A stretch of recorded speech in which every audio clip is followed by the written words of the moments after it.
So far as interviews, maybe just a few points on that. During the interviews, please rest assured that we entirely understand that candidates are very nervous. That's absolutely understood, and it's in no way held against a particular applicant. As I've outlined, our interviews usually take the form of advocacy exercises, be that a debate or a more legal advocacy exercise.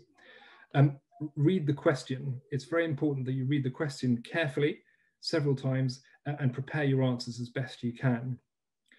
During the interview, don't be afraid to pause and ask for time. I've sat on many interviews where I've seen that done really quite effectively, and more effectively than a candidate who's asked a difficult question is unable to summon up the answer and engages in, I suppose, what you might unkindly describe as waffle to cover the fact they don't know. Whereas other candidates will say, well, that's a very good question, give me a moment to think about it, and maybe check their notes and so on. And when you're speaking like that, and it happens to all of us in court all the time, when you're asked a question by a judge or a witness gives you an answer you don't expect, and you pause, it feels like your pause is the longest thing on the planet, but it usually never is. It's a couple of seconds at most, and it can be quite effective.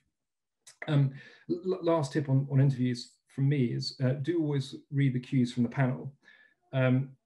Often when we ask questions in a certain way, it's a gentle way of the panel saying to you, on this particular legal problem, you're probably barking up the wrong tree. You might want to think of a different way. And I've seen that go a number of ways, and some better than others. So for example, a candidate who reads the cues and thinks, yes, actually, I am barking up the wrong tree. I've misunderstood that part of the problem, and will beat a well-managed tactical retreat. And then you have the candidate who keeps on digging and sticks to their guns in the expectation that sticking to your guns is going to be thought of as better than conceding that your point is actually not a very good point in retrospect.